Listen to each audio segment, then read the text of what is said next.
প্ৰথমতে মই অকণমান সময় মই হাঁহি ল'ব বিচাৰিছোঁ বাৰু। এতিয়া কওঁ শুনক। যেতিয়া ৰাস্তাৰে ছোৱালীবোৰে কাণত মোবাইল ফোনটো লৈ কথাত মগ্ন হৈ গৈ থাকে, তেতিয়া মই দেখি ভাবোঁ, ইছ ৰাম, লোকৰ ঘৰত চৌকেৰাহী বাতি কাঢ়ি ধুবলৈকে কাণত মোবাইল ফোনটো লৈ কথা পাতি গৈ আছোঁ নহয় বাৰু। আজি মই নিজক লৈ ভাবোঁ, আচলতে এইকাৰণে বিয়া পাতে নেকি? হয়তো সেইটো কাৰণে বিয়া পাতে বাৰু, কাম কৰিবৰ কাৰণে, ঘৰখন চম্ভালিবৰ কাৰণে, ভাত বনাবৰ কাৰণে, চোতাল ঝাৰু দিবৰ কাৰণে।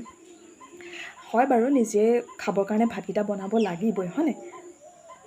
তথাপিও আৰু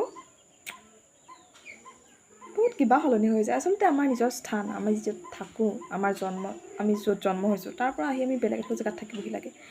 কেইমাহ মানুহৰ কাৰণে থকাটো বহুত কষ্টকৰ, আৰু মনটোক বুজাবলৈ বহুত বেছি কঠিন হয়। কেইমাহ মানুহলৈ বহুত কষ্ট হয় থাকিবলৈ।